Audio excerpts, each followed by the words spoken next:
আমি অন্য কোথাও যাইনি, আমি বড় মাকে ওই ছাউনিতে বসিয়ে পাশে যে জগন্নাথ দেবের থানা যাবে ওখানে পুজো দিতে গেছিলাম। আমার কথা কেন কেউ বিশ্বাস করছে না? তাই তো ওই জগন্নাথ দেবের মন্দিরে গিয়ে তোমার পুজো দিতে এত সময় লেগে গেল? আর কত মিথ্যে কথা বলবে গো বড় বৌদি?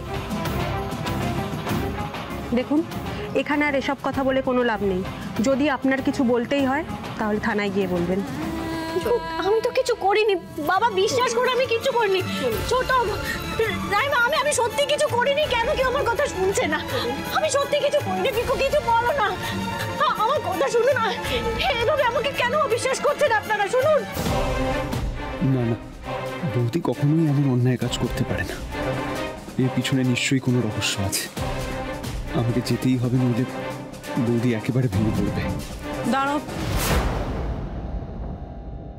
কোথায় যাচ্ছে তুমি?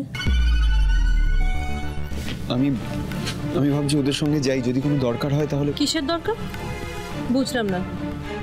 এখন তুমি যদি ওখানে যাও তোমার সার্ভিসে দাগ লেগে যাবে, সেটা ঠিক হবে না পিকু। সবাই বলবে তুমি একজন খুনির রিলেটিভ। কি বাবা, ঠিক বলছি তো? ঠিকই বলেছি পিকু, তুমি এখানেই থাকো, তোমার কোথাও যাওয়ার দরকার নেই।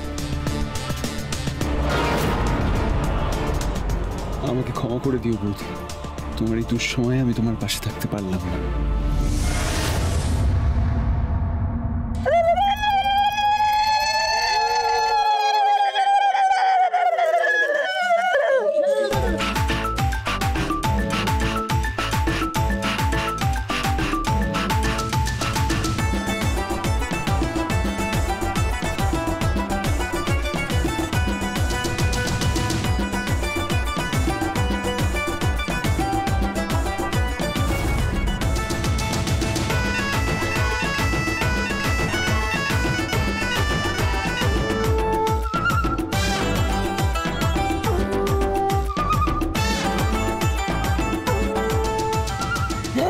মরবে মরবে মরবে মরবে।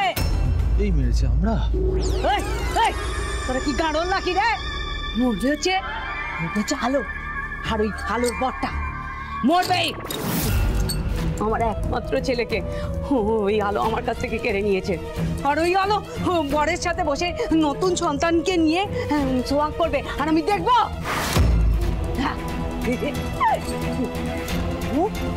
একটা প্রাণ নিয়েছে, একটা প্রাণ নিয়েছে, তিনটে প্রাণ নেবে। তিনটে তিনটে তিনটে তিনটে তিনটে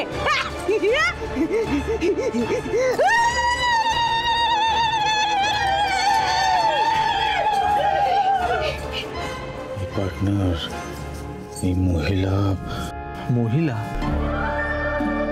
আরে চবি হই আর কিন্তু গোখরো সাপ বলে দিচ্ছি, যখন তখন ছবল মারতে পারে, খুব সাবধানে থাকতে হবে। সেই আর বলতে। আপনি হঠাৎ আপনার স্বামীর বুকে ছুরি মারতে গেলেন কেন? আমি এই কাজ করিনি স্যার, এটা অসম্ভব। কেন বিশ্বাস করতে চাইছেন না আপনারা? একটা ভুল বোঝাবুঝি হচ্ছে। অগ্নিদেব আমার সব, হ্যাঁ আমার পৃথিবী। আমি তাকে কি করে শেষ করে দেব? ওর সন্তানের মা হতে চলেছি আমি। আজকে আমার স্বাদ। আমি ওই মানুষটাকে কি করে খুন করতে পারি? কিন্তু আপনার স্বামীর বুকে ছুরিটা তো আপনিই মেরেছিলেন। ফুটেজে স্পষ্ট দেখেছি আমরা, ছুরিটা আপনিই মেরেছেন। ম্যাডাম, আমি কি ওই ফুটেজটা একটু দেখতে পারি? অন্য কেউ হলে দেখাতাম না, কিন্তু আপনি পুলিশের সহায়ক হিসেবে কাজ করেছেন বলে